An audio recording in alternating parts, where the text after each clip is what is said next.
reptile myth busting. We're going to talk about 5 myths that are in the reptile world that really do put people off from owning reptiles, and they really shouldn't, because they're myths. Number 1 is you're going to die from salmonella. You're not going to catch it. Look, if you catch salmonella from a reptile, let's just say you're not washing your hands enough. So all you've got to do to prevent getting salmonella from a reptile is get some of this. No, not a rubber tree plant. Hand sanitizer. Use it as frequently as you would use your phone, people, and you'll be fine. You're fine. Rub it with your arms, under here, on your face. No, don't do that. Just put it on your hands and you'll be absolutely fine. Do this in between holding each animal and after holding every animal. You know, at the end of your reptile cleaning session, holding session, again. Don't go, oh, hey, there's my gecko. Yeah, eating sandwich and gecko. Don't do any of that. Just make sure when you're holding reptiles, you're just holding reptiles. And another thing I'm going to say to you is this. Put it all over your phone as well, because I can guarantee you're taking pictures of your beautiful animals or talking to someone. Anything that you touch when you hold reptiles or in the reptile room, door handles, just make sure you stay on top of it, keeping it clean, and you'll be absolutely fine. You're going to get it from a chicken breast more than you would a skink. So that's myth number 1, busted. Myth number 2, reptiles just live off live insects and prey items. That is wrong. That all kind of depends on the reptile you own. If you don't want a snake that eats frozen thawed mice, then don't get a snake that eats frozen thawed mice. Get a snake that eats eggs and you'll be fine. AKA the egg-eating snake. And a fantastic animal to have. But at the same time, make sure you can find its food. The rarer the animal, the rarer the food it will eat, especially when it comes to egg-eating snakes. They eat quail eggs and finch eggs. If you can't get hold of them, don't get one, get a different reptile. Maybe you want a reptile and you just want to give it veggies, then get a tortoise. A tortoise is perfect for you. Although some tortoises require a bit of like insectivore diet, but again, they don't have to be live. You can buy dried mealworms, and in fact, the other day I seen in the store, now I don't know why they're selling it or how they're selling it, and I don't actually know if it's any good, so don't hold me to this, but they sell in packets like wax worms, crickets, like you can get cano crickets. In fact, there is even Reptilink sausages for snakes now. If you can get your snake to eat a Reptilink sausage, then fair play, give them Reptilink sausages. But honestly, if you just like, no crickets, no rats, no insects, I don't want any of that in my house, but I still want an animal, a reptile, well then perfect, okay? Perfect, because there's one animal, right? And these are dons, okay? These animals are bosses. They're G'd up. They're everything you would ever dream of in a reptile. And that is a blue-tongue skink.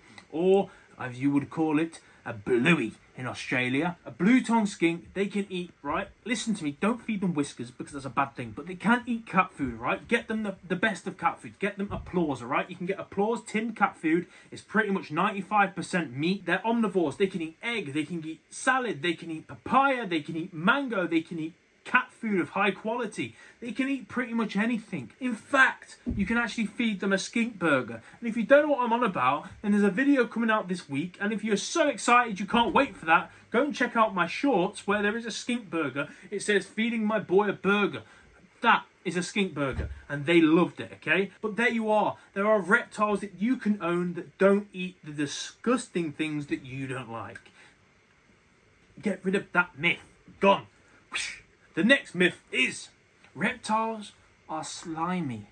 Now, I've never held a slimy reptile. Snakes aren't slimy, lizards aren't slimy, there's nothing slimy, and that's it. I'm not going to go into that anymore because it's as simple as that. The amount of people that have come around here to my house, come to the retreat, and held a snake for the first time, I was expecting it to be slimy.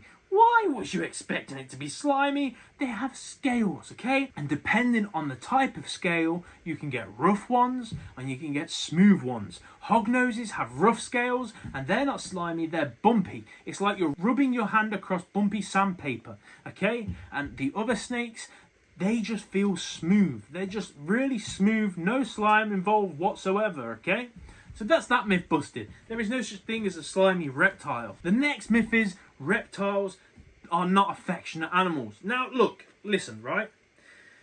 Humans have evolved to be really weird creatures, okay? And we only think affectionate animal as a dog or a cat because they come to us. When, in matter of fact, every animal is affectionate. You've just got to look for the body signs of it saying, hey, I love you. And that's perfectly fine if you don't know what you're looking for. That being said, if a snake is allowing to pick you up and it just stays around your neck and chills there, that's it being affectionate. It isn't scared of you. It's not trying to get away. It's chilling with you. It's a boy. It's a girl, of course, if it might be a girl, but they're all boys. You know what I mean? They're just dudes and chicks that chill out and they don't want anything from you. They just love your company. That's affectionate. It's a different sort of affection. Not all people show affection in the same way. You know, you go and watch your favourite movie in the cinema and there's them people in the back proper snogging each other. That's their way of affection. Then you have other people that don't go near to each other and they have completely sarcastic jokes about each other, but they absolutely love each other. That's their affection.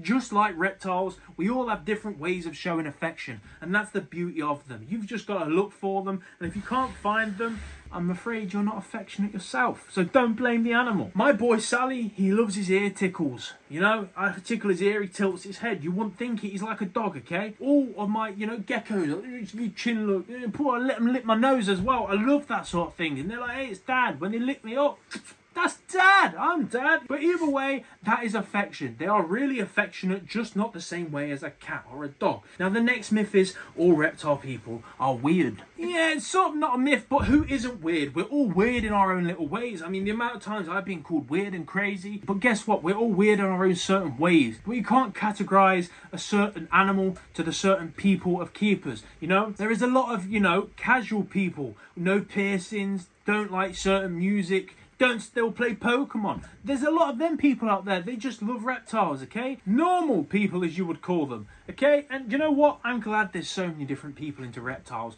That's what keeps the hobby alive. That's what keeps it all thriving. Because if we was all the same, then that'd be pretty boring. And who wants to be all the same anyway? So, no, we're not all crazy. And we just are ourselves. And that's the beautiful thing. And if you are not yourself, then wake up every morning and pick out 5 things that you love about yourself or you wish you could strive to be.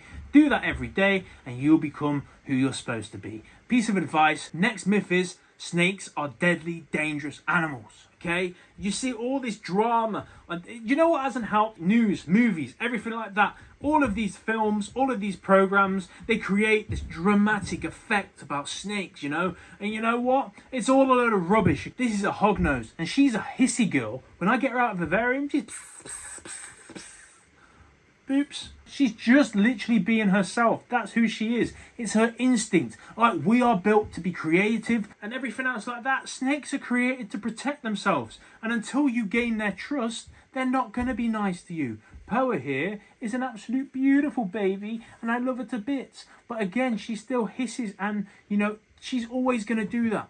Like a guard dog, a guard breed of dog, German Shepherds, Cane Corsos, Don't get that breed if you don't want them to bark at things. If you've ever owned a guard breed, the media is completely wrong about them. Whatever the media says is a load of rubbish because your dog and they're all babies. Yes, you're going to get the odd one. Let's be honest with ourselves, that the majority of animals, whether it be a reptile or dog, if it's always aggressive, hasn't been in the right hands from the start. They've had things happen to them. They're scarred. Like humans, a lot of humans aren't nice people because they've been treated like rubbish for all their lives. But with a little bit of time and effort, snakes are absolutely perfect, In fact, here's the thing. I am more scared of rats and hamsters than I am any snake. You could put a black mamba in front of me and I'll be more fascinated and I'll be trying to just get up close to it and respect that animal as much as I can. Put a rat near me, I'll be screaming like a girl. I don't know about them animals. I don't know their body language. I don't know anything about them and I will run. I will literally run from the rats and mice because I don't know about them. I do. And I don't blame the rats for that. I'm not like rats are horrible animals. They should be confiscated and never let out anywhere. Why are you looking at me like that for? Huh? You little G? You little baby G? Oh, no, baby G. Oops. I don't blame the animal for that. I blame my knowledge about the animal for that. Snakes aren't aggressive animals. They're just built in with certain defensive mechanisms that make them seem somewhat aggressive when actually they're not. They're just protecting their life. We've all been brainwashed to think that these animals are dangerous when they're not. They're just calm, little peaceful animals. And as long as you respect them, they'll respect you. So that's another myth debunked. Snakes aren't dangerous. They're cuddly and cute. Look, look, look, look, look. This is a hognose, a rear fang venomous snake. Even if it bites you, it won't be that bad. But look, people don't want these. But look at this. I poop them. You can't be scared of them. They'll respect you. That is it. That's all the myths I'm going to talk about today, because if I could be here all week talking about myths and how people don't like reptiles. Well, let me tell you, reptiles are the bomb, reptiles are the best. And as long as you do your research, go and get one. Go and get yourself a reptile, experience what I've experienced, join the Reptile Retreat family by hitting that little button. I'll see you next time. Thank you so much for watching. Stay blessed.